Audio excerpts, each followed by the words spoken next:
This girl is honestly one of the most controversial beings in the entire series. Yeah, it's kinda old news by now, but seriously, try finding a Fate fan who won't start running their mouth the moment her name comes up, whether they love her or hate her. People never shut up about this woman.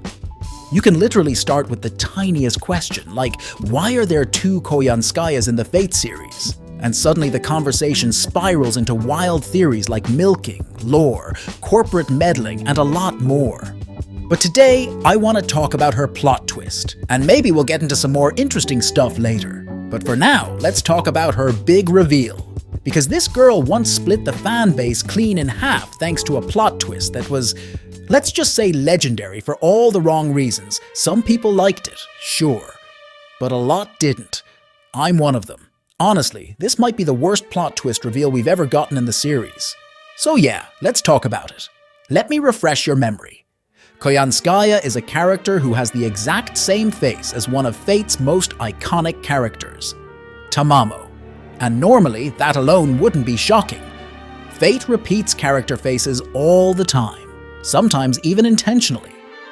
They reuse designs, they echo themes, it's just a thing the series does. But in Koyanskaya's case, the hype went crazy. People were convinced she was one of the missing Tamamo 9, or maybe some version of Tamamo who went rogue, or maybe there was some magecraft-related reason behind her appearance. Basically, everyone had theories. Okay, massive spoilers from here on. If you don't know the context and you keep watching, that's on you. But if you clicked because of the title or the thumbnail, you probably knew what you were getting into anyway. So this woman has basically been causing trouble for us ever since the second arc really kicked off. They showed her face early on, and as players, we immediately noticed the Tamamo face. It's recognizable. Pink hair, big yellow eyes, that smug look. You can instantly tell when you see one. That alone implied she had some kind of connection to Tamamo. And since Tamamo's whole gimmick is having 9 tails, with each tail being its own separate being, everyone naturally assumed, okay, she's one of the tails. But at that point, we still had no idea who she actually was. A few chapters later, we finally learn her name, Tamamo Vich. After hearing that, we can all agree that she is one of the Tamamo. That made people start wondering why she's here, what she's trying to accomplish, and what her lore even is. The idea of one of Tamamo's tails getting summoned and working for an enemy that literally opposes human history. That's a crazy premise, and it got everyone hyped. And the more she appeared, the more hype built up. There are moments where someone who's basically known for understanding things outside their own world looks at her and calls her Daji. I'll explain that later, but that name alone was a massive hint about her origin. From there, the theories kept piling up. The story hints kept adding up. Chapter after chapter, it felt like everything was building towards something. And then the moment finally came. The chapter where she was supposed to shine. The reveal everyone had been waiting for. So, here's the reveal. After the Tunguska chapter, it turns out Koyanskaya was not part of the Tamamo 9 at all. She's something completely different. An identical stranger, a goddess-like being born from the mass death of animals caused by the Tunguska event. And if you're wondering, okay, but why does she look exactly like Tamamo then? The answer is simple. It was implied that the sun goddess Amaterasu blessed her birth, so she ended up with Tamamo's face, or at least looking very similar to her. That's it. So, the whole time there's no deeper connection to the real Tamamo, no twist. No hidden lore tying them together. It's literally just because a god blessed her birth and she happened to like the aesthetic. And yeah, that made a lot of people angry. A lot. People criticize Koyanskaya's reveal because it feels like a twist for the sake of having a twist, not because it was actually good. Now, some of you might wonder, why is Koyan's reveal such a hated topic? I mean, Fate has done identical stranger stuff before, right? Not super often, but we can pinpoint one or two. Take Nero, for example.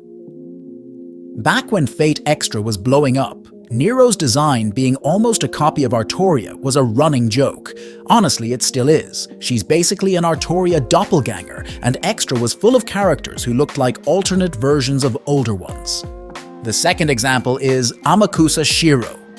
Now, some of you might ask, but Amakusa Shiro and Emiya Shiro look different, so why are you comparing them like they're identical?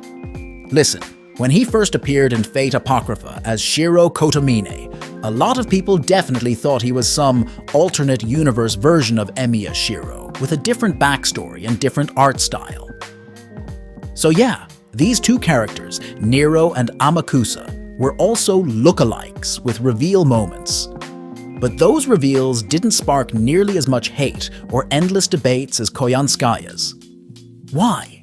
Basically, because the reason people accepted those older identity twists is that they happened in short, tight stories. They didn't drag on for years, and more importantly, the mysteries actually gave fans enough clues to figure things out on their own. It felt fair. It's very much like how Masters in Fate Zero or UBW try to guess each other's servants. There's a sense of puzzle solving. And Koyanskaya's situation is nothing like that. Her identity was kept secret for about 4 or 5 years across tons of story chapters and events. And instead of leaving fair hints, the writers buried every sign that she wasn't part of the Tamamo 9 under layers of intentional misdirection. The story basically wanted players to assume she was connected to Tamamo. Even Qin Shi Huang calls her Daji, and he's someone who has access to information beyond normal humans. For those who don't know, in mythology, especially the investiture of the gods, Daji is a fox spirit who caused chaos in China. Some later stories say that after Daji died, the same fox spirit fled to Japan and became Tamamo no Mai. In Fate, Tamamo says she knows of Daji, but denies being her. She won't comment on the other two fox women, Bao Si and Lady Kaio, and Tamamo Cat finds that suspicious. What the actual canon truth is, yeah, that part is murky. Anyway, even after the story revealed that Koyanskaya is not Tamamo, she still behaves so much like her that the twist feels pointless. Her NP uses Tamamo's music, her voice lines reference Tamamo, and her profile constantly compares them, while also insisting they're totally unrelated. It's mixed signals everywhere. Because of all this back and forth teasing, fans expected something big, something deeper. So, when the final reveal ended up being something kind of underwhelming, it felt like a letdown after years of hype and misdirection. In the end, it became a multi-year mystery with a payoff that just didn't hit. It really is a shame. Like, in a way, the twist is surprising, and sure, no amount of theories could have actually pinned down what Koyanskaya really is. But man, this just ain't it. At least for me. Plus, that whole wrong identity treated like the real identity trope is one of those things most players don't really vibe with. I've actually talked with some people in some communities about it, and a lot of them also don't really like when a character is introduced as person X, but the big reveal turns out to be their sister or someone else with the same backstory or whatever. But hey, at the end of the day it's subjective, right? If you actually like the twist, that's totally fine. Now, since we're already talking about one of the most disliked plot twists according to a lot of players, I kinda want to poke at a few others that are just as rough. Again, this is all subjective, just my personal take, but honestly, the majority reaction kinda speaks for itself. If you've got extra takes, drop them in the comments. The next twist a lot of people can't stand is Ordeal Stall. Ordeal Call, the opening conflict of that arc. If you're not there yet, this is a mild spoiler, but whatever. So, the opening of Ordeal Call has a few things that really rubbed people the wrong way. First is the pacing. As a reader, I genuinely couldn't make sense of the setup.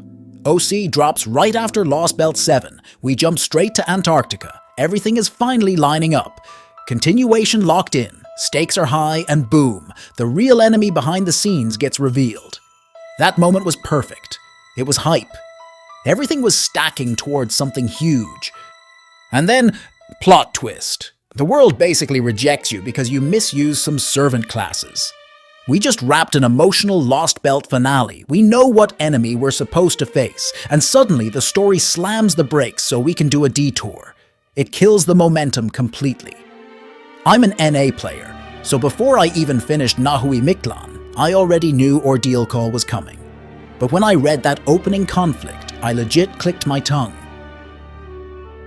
Now maybe that hype crash moment only hit me because I was still burning with adrenaline after beating the giant planet-eating spider and defeating a genius as a proper master.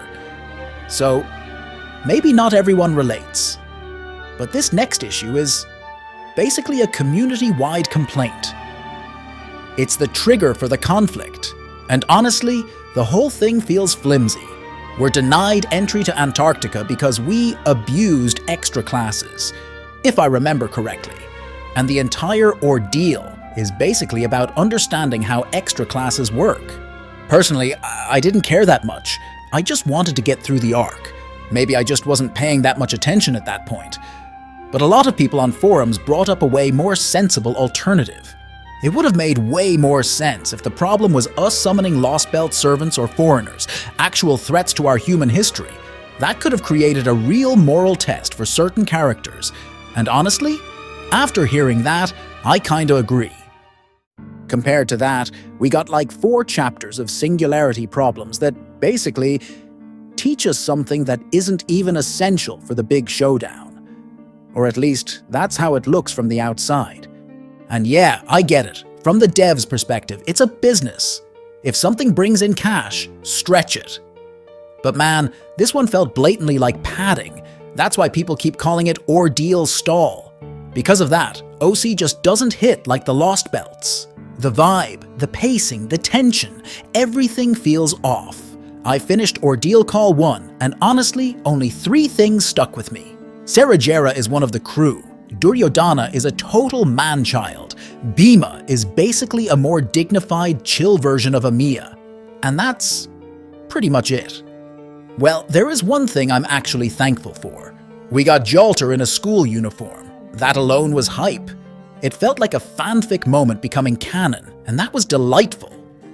Even though OC2 hasn't dropped in NA yet, I already watched it on YouTube just because I wanted to see uniform Jalter. I didn't even finish the chapter, but hey, worth it. So, what about you guys? I'm sure a lot of people have different opinions on what the worst plot twist in this series is. Do you agree with me on this one, or do you have a different take? Maybe Chaos showing up, or even Mash's revival, is a bad plot twist to you. Share your thoughts in the comments, and share this video somewhere.